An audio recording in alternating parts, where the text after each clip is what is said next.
At 7:42 a.m., August 17, 1943, the sun had just begun its climb over the jagged peaks of New Guinea. At Doadora Airfield, the tropical morning was alive with the whine of aircraft engines, the hiss of hydraulic systems, and the low hum of a restless jungle just beyond the runway. Under the shadow of a P-38 Lightning's left wing, Technical Sergeant James McKenna crouched, grease-stained hands resting on the warm metal skin. His eyes followed Lieutenant Robert Hayes, a 23-year-old farm boy from Iowa, as he ran through his pre-flight checks. Hayes had flown 6 combat missions. He had yet to score a single kill. Today, that would almost certainly change, or end his life.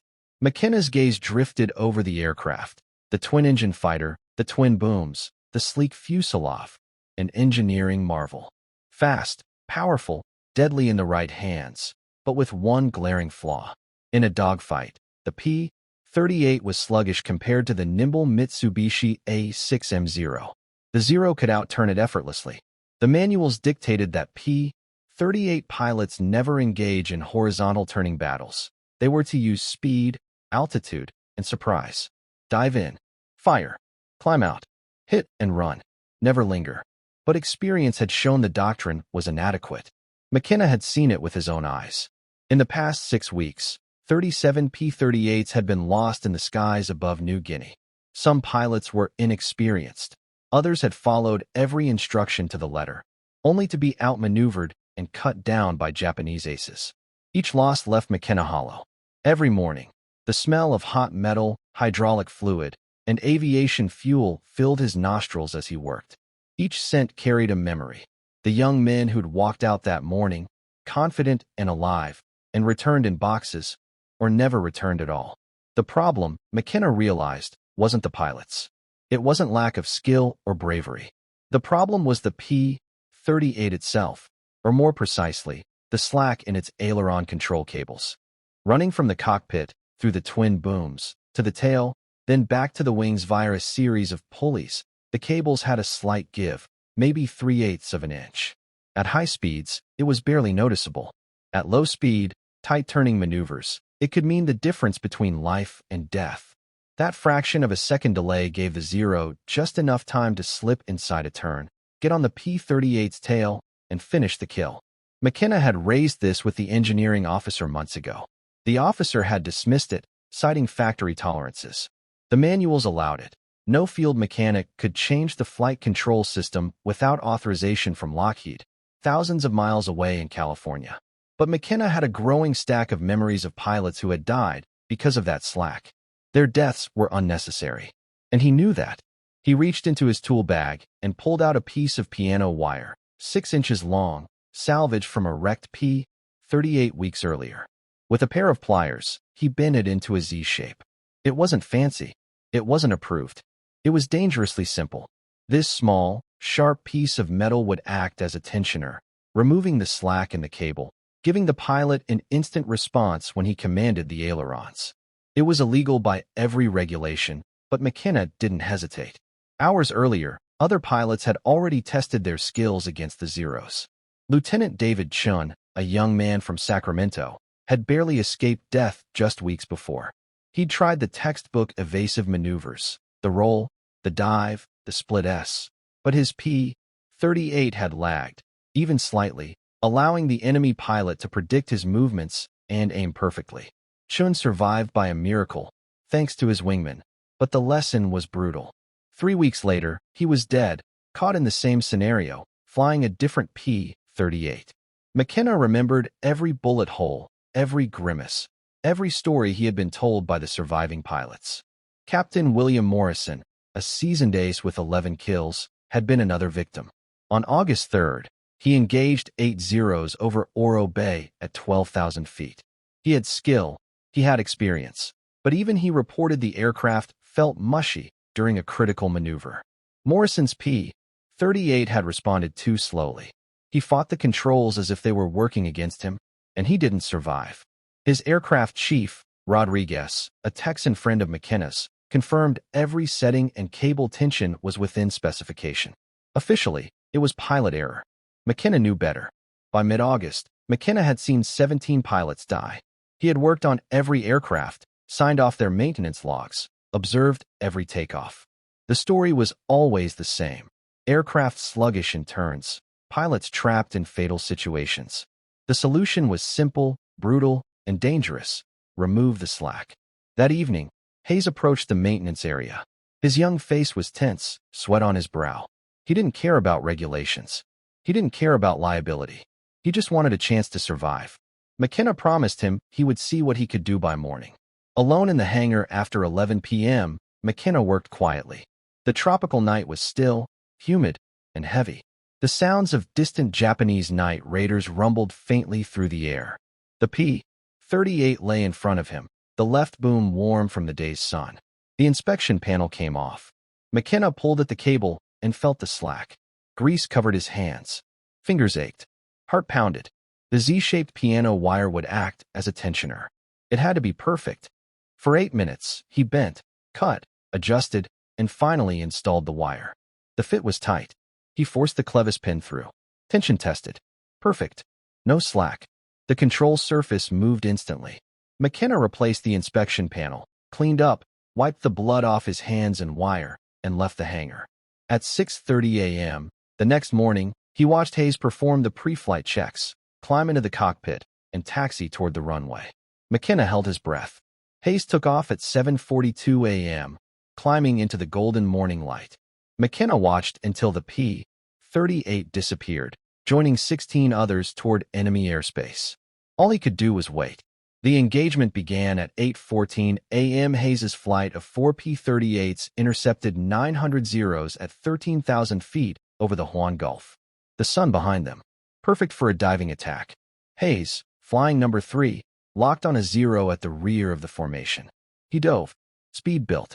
Tracers flew. The first zero snap rolled away. Hayes followed, this time feeling the difference. The P-38 responded instantly. No delay, no lag, just pure, instantaneous response. For the first time, Hayes felt the P-38 obey him rather than fight him. He rolled, pulled, and fired.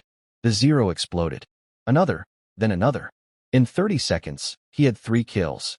Every maneuver felt effortless, precise. The fourth zero ran, sensing the new danger. Hayes pulled up, rejoined formation. 7 minutes of combat had changed everything. McKenna's quiet, dangerous innovation had just rewritten the rules of air combat in the Pacific. Watching from above, other pilots noticed the P-38 behaving unlike anything they had ever seen. Captain Frank Mitchell, 15,000 feet up, saw Hayes's maneuvers and immediately understood something extraordinary had happened. After the flight, Hayes confirmed nothing had changed officially. It was McKenna, his quiet genius, his defiance of rules. By August 20th, McKenna had modified 9 aircraft. Word spread quietly. Pilots returned from missions alive, sometimes victorious for the first time in weeks. The modification was subtle, invisible, unapproved, but effective beyond measure. The P-38, long outmaneuvered by the Zero, had suddenly become a fighter to be feared. By late August 1943, the skies over New Guinea were beginning to feel different. American pilots were still flying the same P-38 Lightnings, armed with the same guns, the same engines, the same twin-boom design. But something had changed. The planes moved faster in tight turns, snapped through maneuvers with precision, and seemed to anticipate the pilot's every command. It began quietly. Hayes returned from his first engagement with 3 confirmed kills, his pulse still hammering. He recounted the experience to his wingman, to his element leader, to anyone who would listen. The airplane, it obeyed me, he said, disbelief lingering in his voice. It's like it anticipated my moves. No one could explain it yet, but McKenna knew. He had watched the control cables, measured the slack, installed the tiny Z-shaped piano wire tensioner himself. That small act of ingenuity, completed in the dark hours of the night, had transformed the handling of the aircraft. Word spread through the squadron like wildfire. Captain Frank Mitchell, flight leader of another unit, observed Hayes's engagement from 15,000 feet. He had fought in New Guinea for months and had seen countless P-38s fall prey to agile Zeros. He knew when something was different. Hayes's maneuvers weren't just lucky. The aircraft's response time had changed dramatically. Mitchell approached McKenna in the maintenance area that evening, curiosity and hope in equal measure. "What did you do?" he asked bluntly. McKenna, hands still black from hours of maintenance, explained quietly. "Piano wire tensioner, Z-shape, eliminates slack, instant response." Mitchell absorbed every word. By August 20th, McKenna had modified 9 P-38s. Every pilot who flew them returned with reports of enhanced maneuverability, better response, and, most importantly, survival. The subtle innovation spread like a secret virus. Crew chiefs whispered instructions to each other in the maintenance bays. Pilots passed the word in the ready rooms. Each plane that received the modification gave the squadron a new edge. Lieutenant James Watkins, a crew chief from the 49th Fighter Group, heard about it from a transfer who had flown from Doadora. Skeptical but desperate, Watkins decided to try it on a single aircraft. The pilot returned from his next sortie victorious, shooting down a Zero after 8 weeks without a kill. Watkins modified more aircraft. Soon, nearly 40 P-38s in New Guinea carried McKenna's tensioners. No engineering approval, no official documentation, just whispered knowledge, mechanical skill, and the urgent desire to save lives. The change in American capability did not go unnoticed. Japanese intelligence, meticulous and thorough, began to observe subtle shifts in combat outcomes. Reports filtered back from frontline pilots. P-38s were rolling faster, reversing turns more effectively, responding quicker than expected. Experienced Zero pilots, who had dominated the skies for 2 years, began to encounter unexpected resistance. Engagements that once ended in easy victories now turned into nail-biting chases and sometimes catastrophic losses. Lieutenant Commander Saburo Sakai, one of Japan's most renowned aces with 64 confirmed kills, encountered a P-38 on September 3rd over Waiwak. He executed his usual strategy: lure the American into a horizontal turning fight, snap turn, get inside the P-38's turning radius. But the American fighter didn't lag. It rolled faster, reversed direction before he could anticipate, and for the first time, a Zero was on the defensive. Sakai barely avoided a head-on collision. Retreating, he reported his confusion and frustration. Other Japanese pilots soon shared similar accounts. Nothing about the American planes had visibly changed. Engines, armament, and fuselage were all identical. Yet, they were flying differently.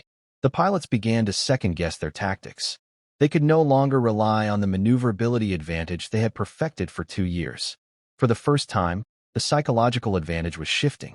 Confidence, which had always been absolute, started to falter.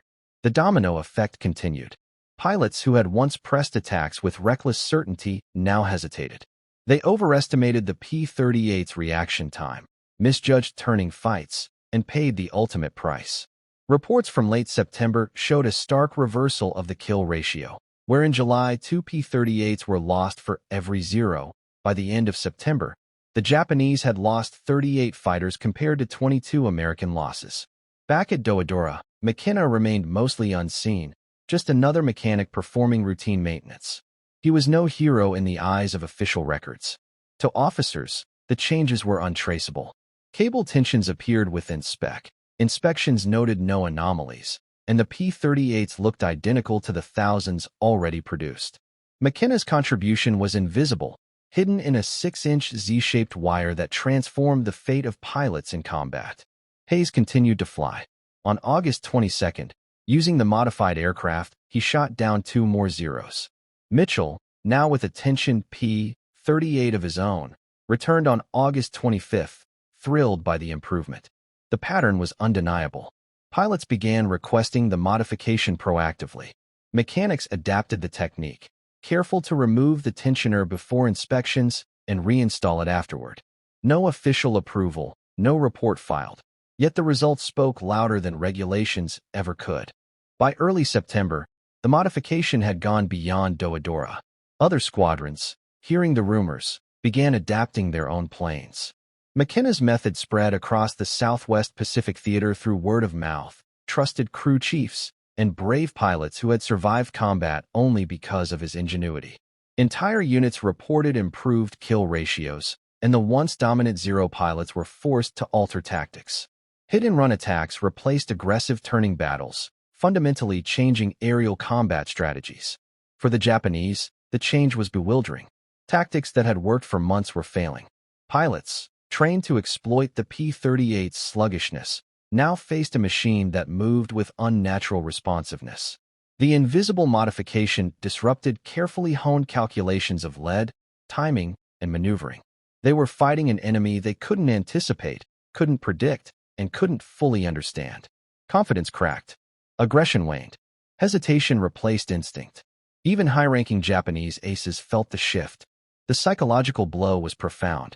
For the first time in 2 years, the P-38 was no longer the hunted. It was a predator in the Pacific skies. Every sortie became a test, not just of skill, but of survival against a mechanical advantage they could not see. And all of it came down to a piece of piano wire, bent into a simple Z, and installed by a mechanic who refused to accept that regulations should dictate life and death. McKenna worked in silence, unaware of the ripple he had created, yet fully aware that each pilot who returned alive validated his risky choice. The stakes were immense. Every day, the airfield smelled of hot metal, fuel, and tension, yet hope began to replace despair. The revolution in the air continued quietly, invisibly, but irreversibly. Hayes, Mitchell, Watkins, and countless others flew missions with a new sense of confidence. They were faster, sharper, more lethal. They were no longer at the mercy of the Zero's agility. McKenna's tiny act of defiance against regulation had altered the course of the air war over New Guinea, one pilot at a time. As September 1943 settled over New Guinea, the airfields hummed with the usual pre-dawn bustle, yet something had palpably shifted in the rhythm of combat. The P-38s, once considered lumbering and vulnerable in dogfights, were now capable of feats previously thought impossible. Each sortie carried with it a quiet confidence among pilots, a feeling that the odds had finally shifted, and it all traced back to Technical Sergeant James McKenna, a man whose name would go largely unrecorded in the annals of aviation history, yet whose ingenuity saved lives and altered aerial warfare. McKenna, meanwhile, remained a figure in the shadows. He arrived at the hangar each morning before sunrise, his coveralls stained with grease, hydraulic fluid, and the grit of tireless work. Unlike the officers who issued directives and analyzed intelligence reports, McKenna's domain was the twin booms, the pulleys, the tension of cables that connected a pilot's command to the motion of the aircraft. To him, survival wasn't a matter of strategy, it was a matter of physics and mechanics. He knew the slightest slack in a control cable could determine life or death, and he had found a solution. The effect of his modification was profound. By mid-September, the kill ratios in New Guinea had begun to tilt dramatically. Reports indicated that the once feared Mitsubishi A6M0s were now falling at rates they had not seen since early in the war. Veteran Japanese pilots who had dominated the skies were bewildered. Their tactics, honed over years of combat, were suddenly ineffective. The story began with Hayes. After his initial engagement on August 17th, where he scored 3 kills, his success inspired others. Captain Mitchell, who had observed Hayes in flight, adopted McKenna's modification for his own aircraft. Returning from missions, he reported enhanced responsiveness and the ability to execute maneuvers that previously would have been impossible. "It's like flying a different plane," Mitchell told his wingmen. "It obeys instantly. Every move, every turn, it's immediate." His words spread, and soon other squadron leaders requested modifications for their aircraft. Mechanics across the theater began to experiment with McKenna's method. Crew chiefs, initially hesitant due to the risk of court-martial or disciplinary action, found themselves swayed by survival and the tangible improvement in aircraft handling. A single 6-inch Z-shaped piece of piano wire, installed between the control cable and pulley, eliminated slack and allowed instantaneous response. It was simple, elegant, and illegal. Yet, each time a pilot returned alive, the quiet justification for bending regulations grew stronger. By early October, Hayes had accumulated 11 confirmed kills, a remarkable increase given his previously unremarkable combat record. He credited McKenna privately, calling him almost daily to express gratitude. Mitchell, now a squadron commander, shared the story with every maintenance officer under his command. emphasizing that mechanics often saw problems that even the most seasoned engineers overlooked. McKenna, by contrast, said little. He returned to routine work, fixing engines, checking cables, and making small adjustments that would go unnoticed by the higher echelons of command. Japanese command began to notice the shift in the battlefield. Reports from frontline airfields indicated that P-38s were performing maneuvers with previously unseen agility. Veteran Zero pilots found themselves unable to anticipate the timing of rolls, turns, and dives. Their own precision attacks, which had been nearly infallible for years, now resulted in unexpected counterattacks. The psychological impact was devastating. Confidence among the Japanese pilots, once absolute, faltered. They began hesitating, overthinking, and second-guessing maneuvers that had previously been automatic. Lieutenant Commander Saburo Sakai, one of Japan's top aces, described the change in his combat reports. In engagements with the P-38, he noted that the aircraft now reversed turns faster than anticipated. Pilots who had relied on precise calculations of the P-38's sluggish response were caught off guard. Sakai and other veteran aces were forced to adopt less aggressive tactics, often avoiding turning fights altogether. The shift in momentum was subtle yet decisive. Where once the Zeros dominated, the P-38s now imposed limits, taking control of engagements on American terms. Despite the battlefield success, McKenna's contribution remained unofficial. The Army Air Force engineering officers continued to enforce regulations strictly. Unauthorized modifications to flight control systems were forbidden, and McKenna's piano wire tensioners were never formally documented. Inspections continued, yet mechanics developed clever workarounds, removing tensioners before checks, reinstalling them afterward, ensuring both compliance with regulations and the survival advantage for pilots.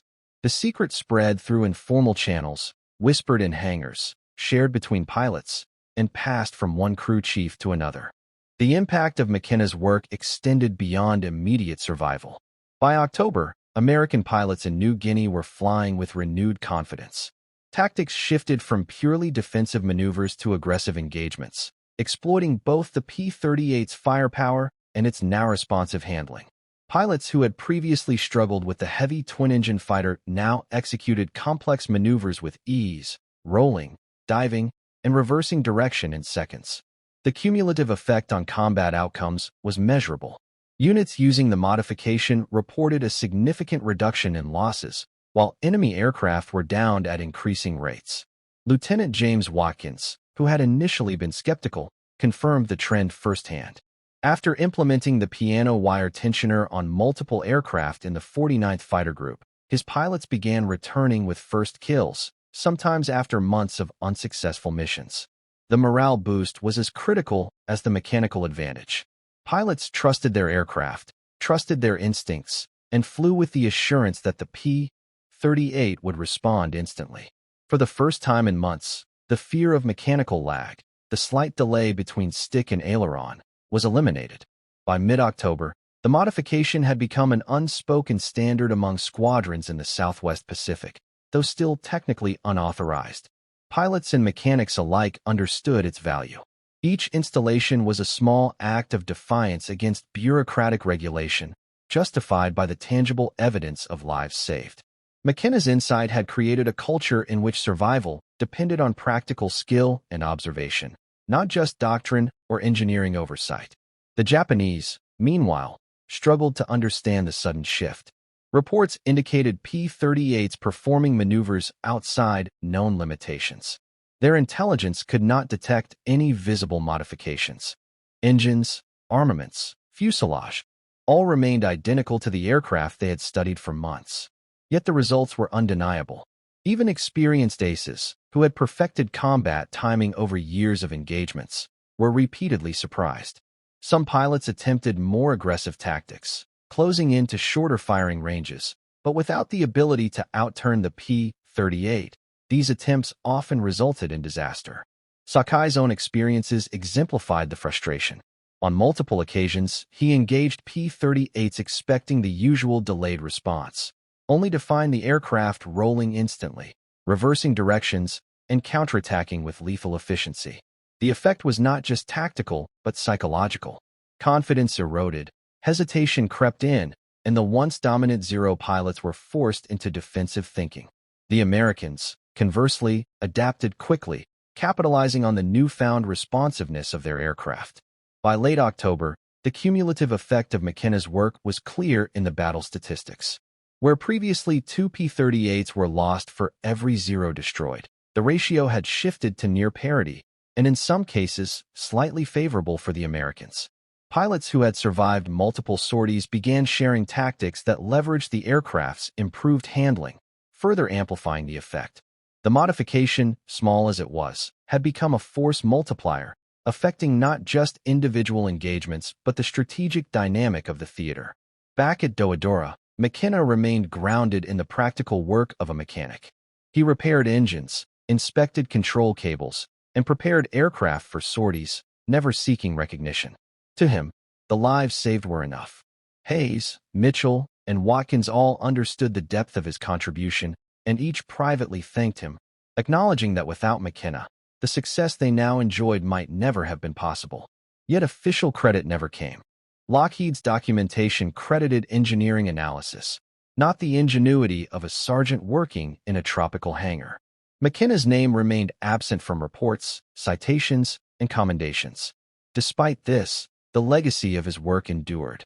The modifications influenced the design of the P-38J, which entered production in December 1943 with improved control cable tensioning as a standard feature. Mechanics, pilots, and engineers alike learned a critical lesson. Sometimes the best solutions arise not from committees or formal channels, but from the observation, experience, and courage of those on the front lines. McKenna's improvisation, born of necessity and concern for pilot survival, became embedded in the very DNA of the aircraft, though his personal contribution remained largely invisible to the world. Hayes completed 63 combat missions by the end of the war, shooting down 11 Japanese aircraft and returning safely to Iowa in 1945. He married, raised a family, and spent decades as a crop duster, never forgetting the mechanic who had given him a chance to survive. Mitchell went on to command a squadron, surviving multiple campaigns and retiring as a colonel in 1963. Both men carried the story of McKenna's piano wire tensioner forward, teaching new generations of pilots and mechanics the value of ingenuity, observation, and courage in the face of bureaucratic restriction. McKenna himself retired from the Army Air Force in 1946, returning to California. He opened a garage in Long Beach, worked on cars for over 40 years, and lived a quiet life. Only in 1991, when a military historian researching P-38 modifications tracked him down, did the full story emerge. McKenna, now in his 70s, confirmed the account. He spoke not with pride, but with humility, emphasizing the lives saved rather than the technical feat itself. The historian estimated that between 80 and 100 pilots likely owed their survival to McKenna's piano wire tensioners. James McKenna passed away in 2006 at the age of 88. His obituary noted his service as an aircraft mechanic during World War II, but omitted any mention of the piano wire tensioner that had silently reshaped air combat in the Pacific.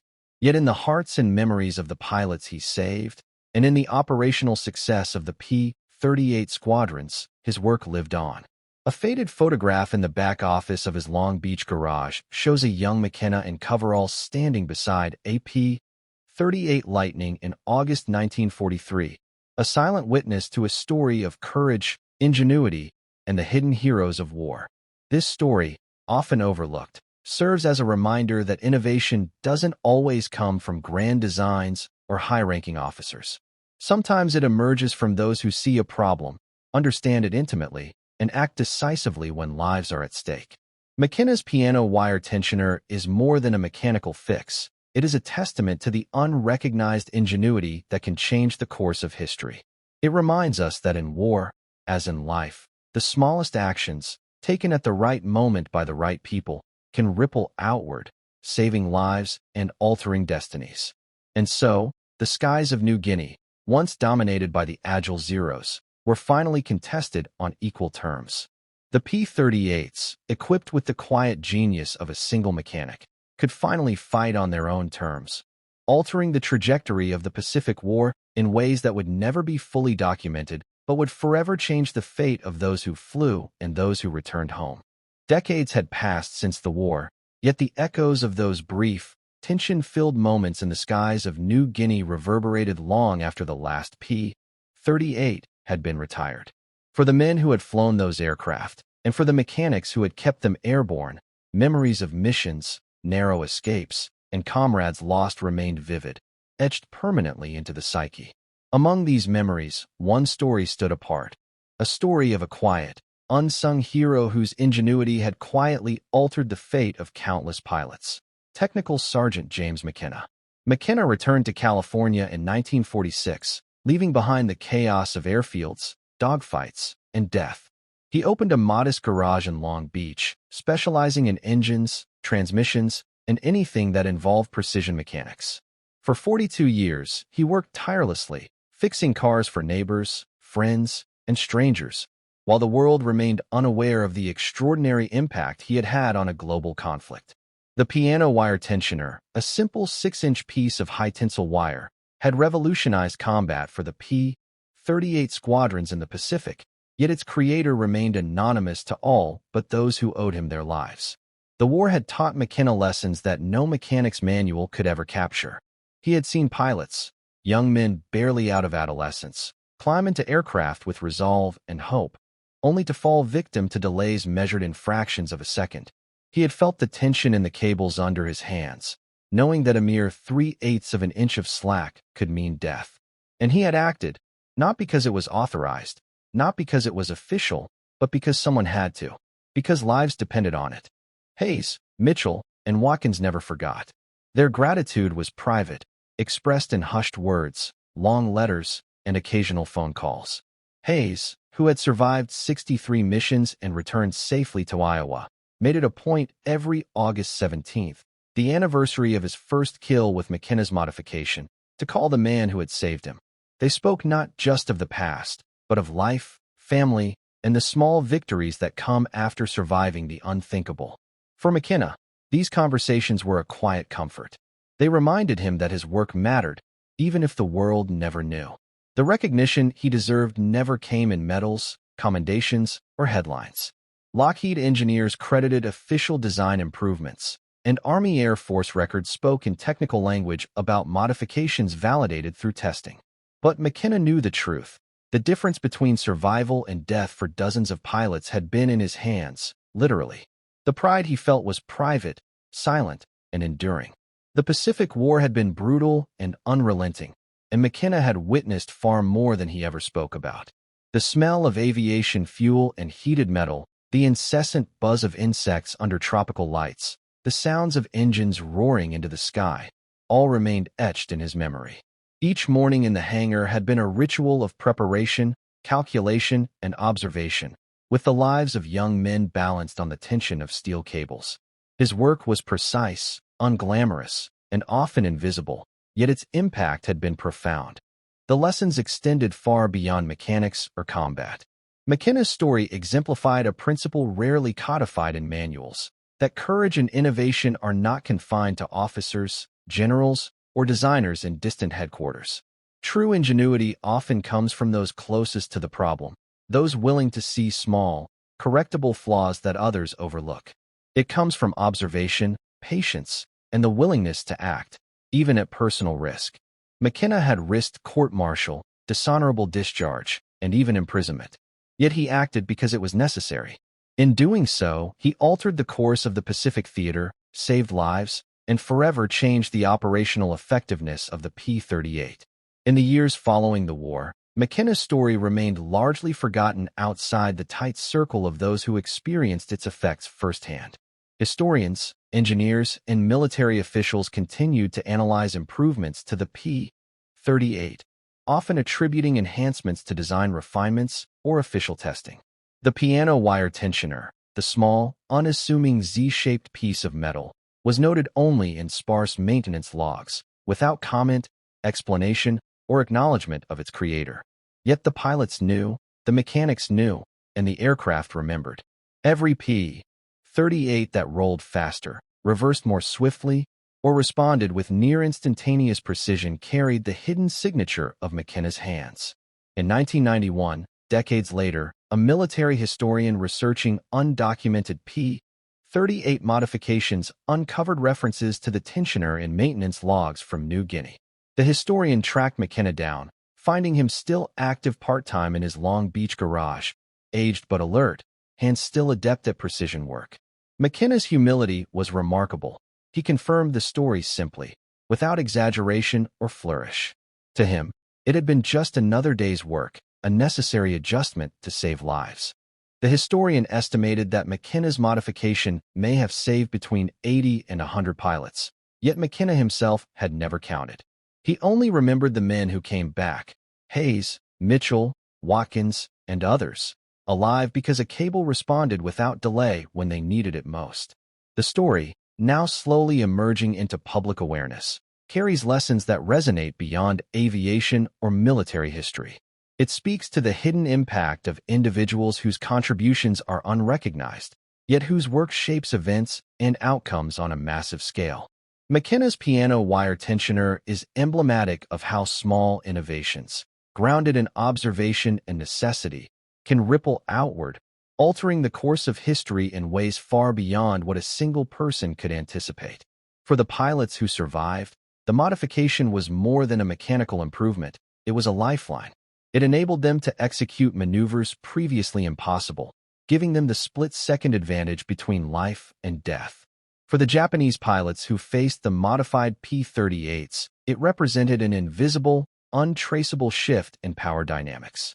For the airmen of the Southwest Pacific, it restored confidence, reshaping doctrine through practical effect rather than formal orders.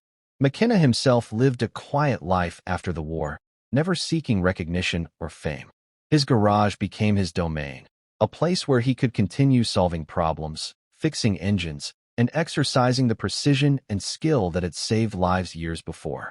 The faded photograph in the back office, McKenna standing beside a P-38 Lightning in August 1943, served as a silent testament to his hidden heroism.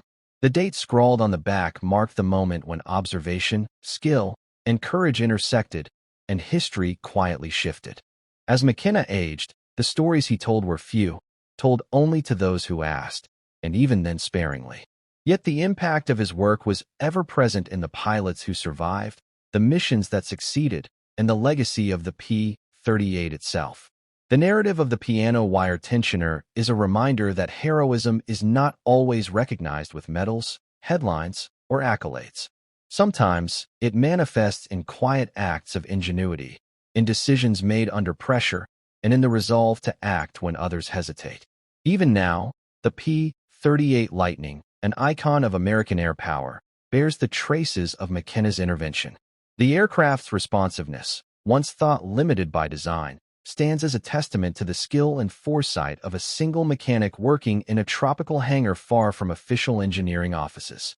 McKenna's story teaches that innovation often arises from the unlikeliest sources, that lives are saved not solely by doctrine or strategy, but by those who notice the small, critical details others overlook.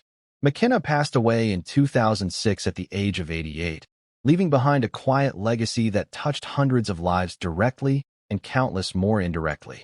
The planes he modified, the pilots he saved, and the tactics subtly influenced by his work remain a testament to the power of observation, courage, and innovation.